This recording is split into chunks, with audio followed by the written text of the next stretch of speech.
Good morning from WKYT News. I'm Bill Bryant, and we welcome you to Kentucky Newsmakers. Later, a look at all the political happenings in Kentucky right now. UK political science professor Dr. Stephen Voss will join us in a bit.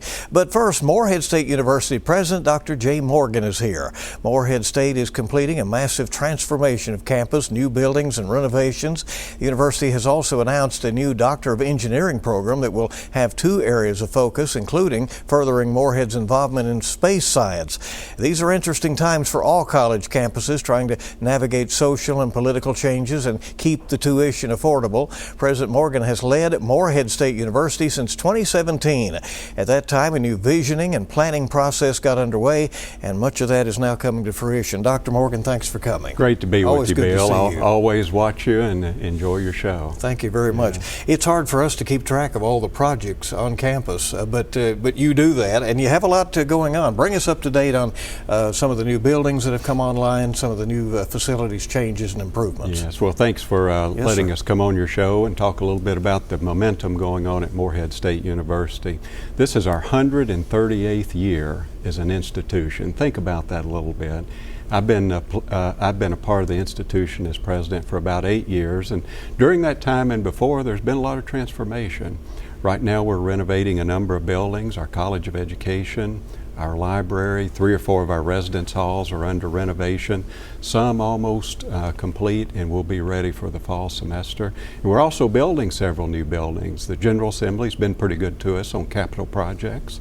Right now we're building our Science and Engineering building, 1 new residential hall. We're likely to start another new residential hall this summer through bond funds, and we're also building a new music and business building. So a lot of great things going on campus. And you're seeing some improvement in rankings. We are. Just recently, our most recent rankings in U.S. News and World Report was the number 14th public regional university in the South. That's on up there. Those are strong names, and our goal is to be a top 10 institution in the South. People are often, I think, impressed and amazed and somewhat quizzical about Morehead's connection to space exploration, and yet you keep finding ways to maximize that, including now a new doctoral program that in part will be emphasizing that space science. We're doing your note of quizzical. You kind of have to scratch your head a little bit. Yeah, you do. It's like, how did that happen? How did that happen? Yeah. You know, about 20 years ago, maybe 25 now, a visionary president at the time, Ron Eaglin, brought a space science program to campus, and it really grew over the decades. We've been very lucky to be one of 5 programs in the nation that do what we do around a specialization of space science and aerospace. And as a part of that, we've gotten a lot of recognition. That's really become our blue chip program. We partner with NASA, the Jet Propulsion Laboratory, defense companies, but one of the most recent developments is our new Doctor of Engineering with a specialization in space science. So we're continuing to grow that program and the strength and the reputation, and really we're growing the economy of our area and our state.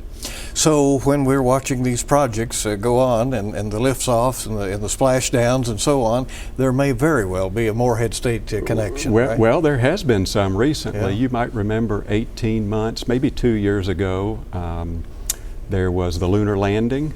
And as a part of that, and I can't tell you all the specifics and the engineering behind it, but part of that, the lunar lander had some problems. And NASA called a couple of their contractors. They were trying to figure out how to kind of put the mission back on track. And they called us, and our, no pun intended, our rocket scientists fixed the problem. Neat. And that was about 18 to 24 months ago. Yeah. Regional responsiveness has always been something that you have been interested in, and certainly the regional universities have large service areas, and you try to do outreaches. What are you most proud of in that regard? Yeah, well, our institution represents the easternmost counties, 22 of them, and we really also spread out to about 30 counties or so. And as a part of that, we try to partner with business, industry, and the professions to make sure we're meeting their needs around nursing, education, accounting, and other workforce needs that are identified. And as a part of that, we try to bring companies in from time to time to express to us what their needs are. We want to stay cutting edge, we want to stay current. Some of our larger programs that are embedded through the region are nursing, education, space science. There's a number of startups that have popped up around our area that hire our graduates. So we really think we put out a great product and at a very affordable price. Kentucky universities were told to end diversity, equity, and inclusion programs and close any offices involved in that. You have indicated to me you really had no major initiatives on campus in that regard. We did not. We had no DEI office, which made it a little easy to close. We didn't have one to close. We did have a couple of initiatives across campus where there were small programs that have developed over time. We've talked to those individuals. We've tried to address it to make sure that we're in compliance with not only the national executive order, but most recently House Bill 4. But Morehead State University did not have a significant course change because there was not a lot to change there. With the changes in student loans and repayments and that has come down, do you fear that that could have a chilling effect on students who may be more hesitant to borrow for college? Yeah, well, you know, the student loan piece is very tricky, it's very complicated, and as students navigate it, we think we've done very well at Morehead State. Number one, Bill, we're the second lowest tuition in the state, only second lowest to Kentucky State University, so we've kept our tuition low over time. Number two, our default rates for student loans are very low. I think the latest number I saw was about 2 to 2.5%, which is extremely low. A number of institutions are 8, 10, 12% default rate. But back in March of 2020, when COVID was introduced to us, the U.S. Department of Education paused the forced collection of loans in default. And that's been paused now for almost 5 years, roughly.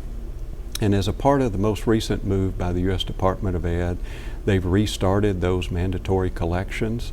But we've really not had a big issue because we've kept tuition low, we've kept housing low, dining fees low.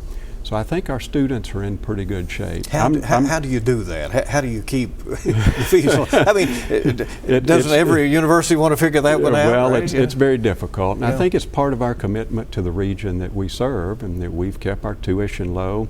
Sometimes we've had to kind of take it out of our hide, so to say. We watch every nickel that comes through, and that's part of our mission to serve a region that sometimes has a little bit of economic stress in it. But yet you make these improvements, and so you've got it's like you have very sharp pencil. You have to have some initiatives underway to keep the campus attractive so the students want to go there, right? We do. As I mentioned before, we're doing a number of renovations. Many of them are state funded. We're very appreciative of that. New buildings.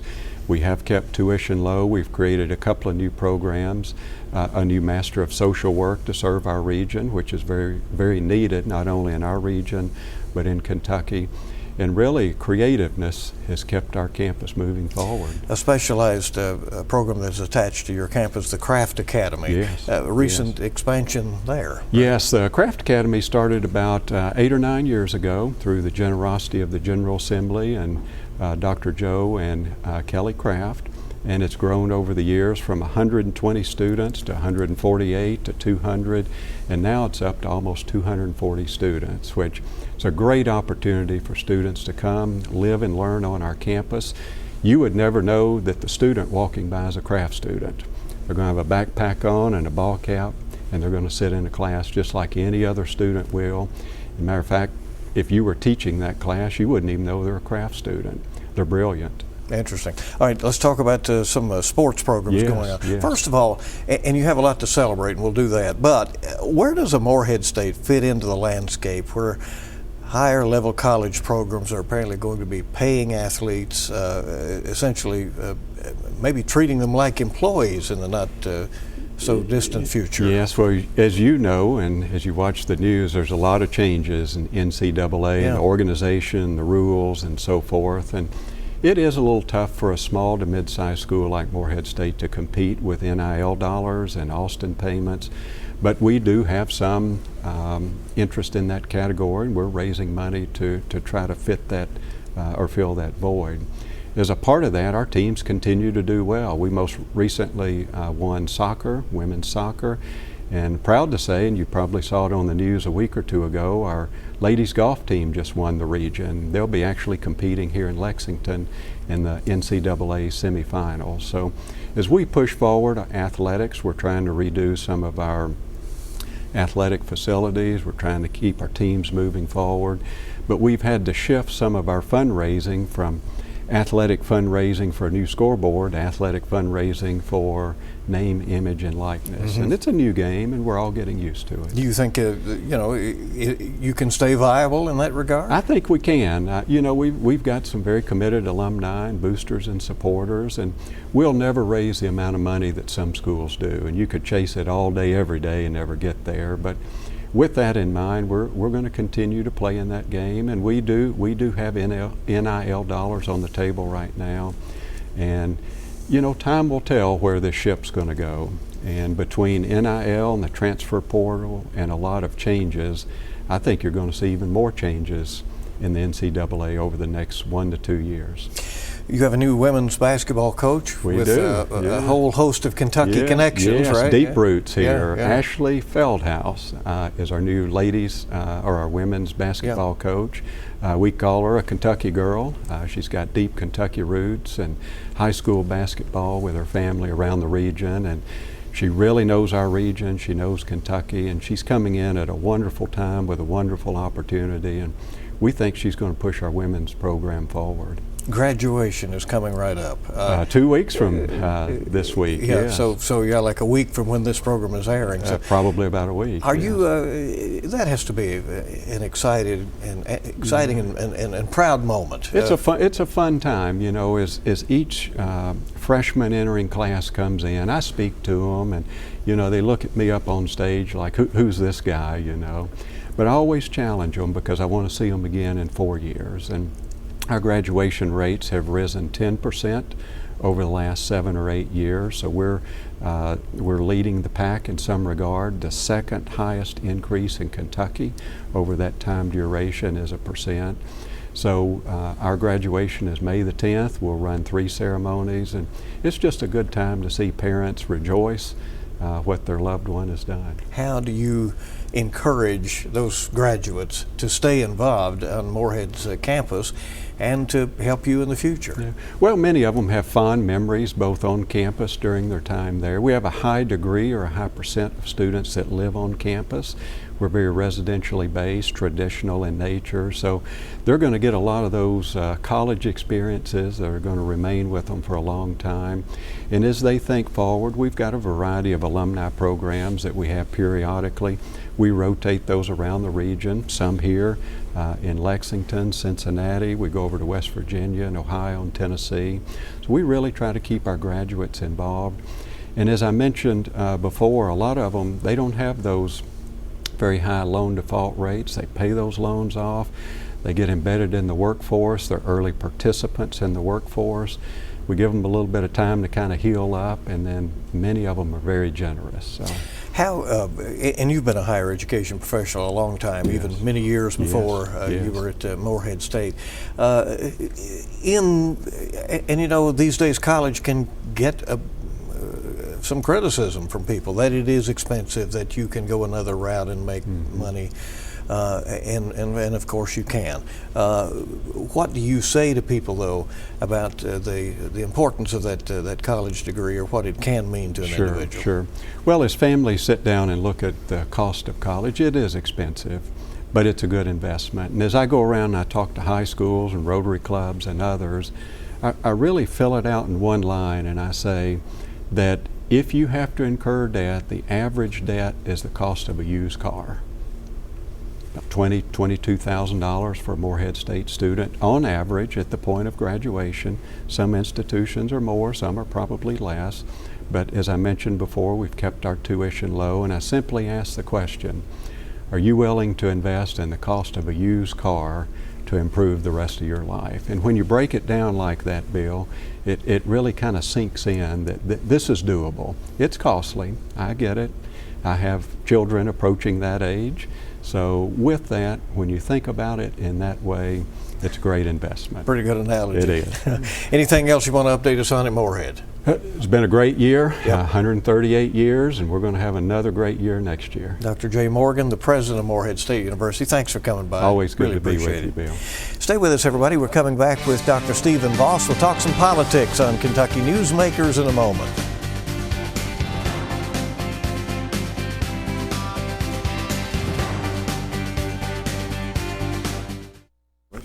Welcome back to WKYT's Kentucky Newsmakers. It is an off year for Kentucky elections, but you sure wouldn't know it. An open U.S. Senate race has resulted in a growing field of candidates. That, in turn, is opening up the 6th District congressional seat in central Kentucky. And both parties are eyeing both seats. President Trump has just completed the first 100 days of his second term in office, and some are looking at local offices or the state legislature for next year. UK professor Dr. Stephen Voss is Kentucky's most quoted political expert, and he's joining us right now on Kentucky Newsmakers. Thanks for coming. We appreciate it very much. Thanks for having me, Bill. Interesting time. Here we are at the starting gate of the 2026 elections, and for the first time since 1984, Mitch McConnell is not on that ballot. So the Republicans now have a competitive primary. When we don't get openings often in this state, we have a lot of consistency, and when that window opens, you see a lot of people ready to hop in. And so let's talk about the candidates that we have so far. Congressman Andy Barr announcing just last week. Before that, Daniel Cameron, the state attorney general. We also have those might run candidates who are out there. But let's talk about the two who are in so far. With Barr, he's off trying to get known in other parts of the state, right? Right. Each of those two candidates has an advantage. Daniel Cameron has the name recognition. He's already run statewide.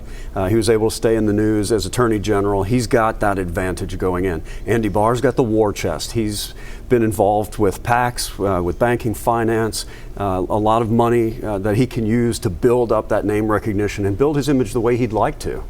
Cameron, with that early polling advantage, is that name recognition?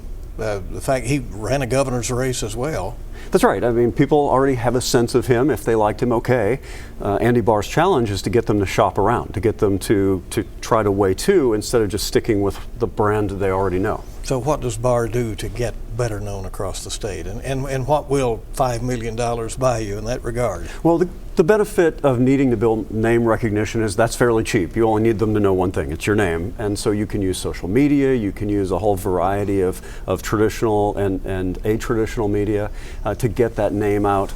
But eventually you need to start delving into the substance. You need them choosing you over the alternatives, and that's more expensive and more time consuming. Do you think the field is set, or will there be other candidates? You know, this is considered such a Republican state. A lot of people will think that winning the Republican primary is tantamount to getting a Senate seat. It's hard to hold back when you know how stable things tend to be.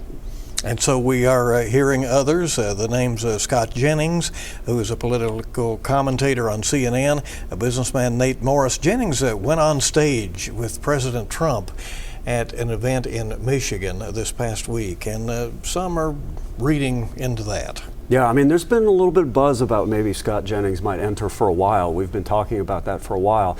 He would be a fascinating addition to the race. You know, somebody coming up not from elective politics, but from having lately been sort of the conservative face and voice on CNN, right? He's got that media exposure with the Kentucky Republicans who watch national news. Even if you don't watch CNN, you're likely to have seen clips of him from CNN circulating on Twitter, X, or whatever you follow social media wise, and he's media savvy. Those clips are a new way people are being introduced to candidates, right? Yeah, I mean, that's what we need to remember. The initial audience of something these days is not the real audience. This gets a multiplier as the little bits, either good or bad, start floating out in the conservative or the progressive media sphere. There's no way to really know how well known Jennings is, right? Well, we don't have polling, I don't think, on that. At least the polls I've seen, He hasn't been in it. But I mean, a regular CNN appearance, I'm guessing he's got better name recognition at least than some of the names we've been talking about. Well, let's talk about Nate Morris, someone who would have to really build name recognition, but a businessman who has been very intentional about praising President Trump. Yeah, I think more or less a Nate Morris candidacy relied on him being the Trump candidate. When Daniel Cameron released his internal poll showing Nate Morris at rock bottom support levels, we don't really know why he released it, but one source of speculation is maybe Cameron's trying to keep Morris out of the race, so it perhaps could be just a Cameron Barr race. So as these candidates and potential candidates express their admiration for President Trump, they are obviously hoping that he will put his thumb on the scale, right? I mean, a Trump endorsement maybe doesn't matter as much as people think, because Trump's smart. He endorses people that are looking strong, right? So he's going to have a pretty good win-loss record just because he's strategic. Nonetheless, a Trump endorsement matters in a Republican primary. It's good for 10% or more of the vote, probably. Cameron has outwardly criticized his old boss, Mitch McConnell. Barr has talked about moving on from McConnell, essentially. How much of a factor is the state's longest-serving senator ever in the race to replace him? Yeah, it's a really difficult balancing act, because on the one hand, there are lots of people who've worked with or for Mitch McConnell over the years who are loyal to him, and that network is out there, and they have money, and they have people that they can move. On the other hand, the voters are feeling kind of Trump, and Trump has been fighting with McConnell. So hitting that right balance between distancing yourself from McConnell without insulting all those people that are part of that McConnell organization, that's a tough one. And Democrats have not won a Kentucky Senate seat since Wendell Ford's final victory in 1992, but obviously they hope to win. Pamela Stevenson is the House Minority Leader in Frankfort. She's in the running. Do you think Democrats will have competition for their nomination? I mean, the Democrats can try. Every Senate seat matters right now, so you're likely to see money pour in no matter who the Democrat is. On the other hand, voters are also more savvy than we usually give them credit for. Voters are aware that their Senate seat can affect the balance of power in the U.S. Senate. They're a lot more likely to go with their partisanship in a race like this. So if they're Republicans, a lot more likely to stick to a Republican than they are for, say, a governor's race, where what they're determining is just who the governor is. Do you think that Democratic field gets larger? You usually don't see a lot of competition on the minority side in a lopsided state like this. The Democrats know that if they blow all their ammunition fighting each other, their chances in a Republican state are very poor. And yet we have heard the name Rocky Adkins, the senior advisor to Governor Beshear, mentioned, and he has not denied some interest in that. He also will not knock down the possibility that he might run for governor in 2027, although the lieutenant governor, Jacqueline Coleman, is quite obviously on the path to run for governor. So that could all be interesting for the Beshear Democrats. Yeah. So if you get someone who's a big player that enters a race on the minority side, so in a state like this, the Democratic side, you will often see other candidates drop out. Just go to any Ballotpedia or Wikipedia page on an election, and the list of candidates who used to be in the race but didn't make it to the end is usually rather large. 6th District now is going to be an open house race for the first time since 2003 when Ernie Fletcher was elected governor. So is that going to be a cavalry charge on both sides? Well, the Democrats have identified the 6th District as a possibility. So any Democrat who gets that nomination knows they're likely to going to be able to draw on resources to pursue it. Is it a good district for the Democrats? No, it's not great. It leans Republican. Republicans on average should win by over 10 percentage points. But if there's ever a year where the Democrats can get the 6th, this has got to be it. It's a midterm election with a Republican president. Democrats usually do better. It's an open seat, no Republican incumbent. A Democrat would normally do better. The district, the Democratic voters in this district are likely to be especially energized going into this season. Good for a Democrat. This is, if there's any window for a Democrat to take this seat in the near future, this election would seem to be it. And both parties have to be very aware that Lexington is a huge part of the electorate, but cannot control the 6th District. That's right. You cannot control it if everybody's voting at the same rate, but it would not be surprising to see relatively low turnout in the Republican areas of the 6th District, and voters in Lexington, those Democratic voters, tend to be highly mobilized.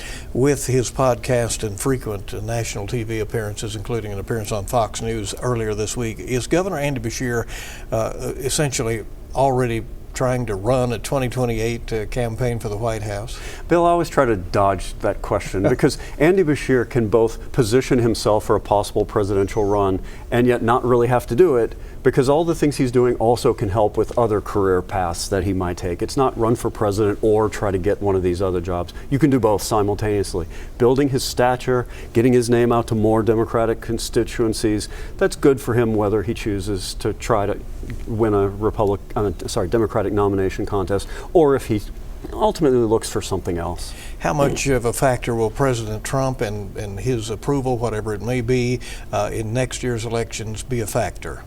Well, I mean, if Trump's popularity keeps dropping as it has been doing, you're going to get a huge field for the Democratic presidential nomination. 13 would not be a surprise. We've seen that before. If Trump's looking stronger, what you might see is a candidate like Beshear looking more attractive, somebody who can tell the Democrats, I can get us out of the wilderness because I've been able to win in a red state. I can get us out of the wilderness because I've shown a willingness to compromise in some policy areas. It's always interesting, isn't it? That's why I went into this profession. It was a good one. At least this is the time for it right now. Dr. Stephen Voss from UK, thanks for coming. We appreciate it. Thank you. Everybody, will be back in just a moment, and we'll wrap up Kentucky Newsmakers with a word about next week's program.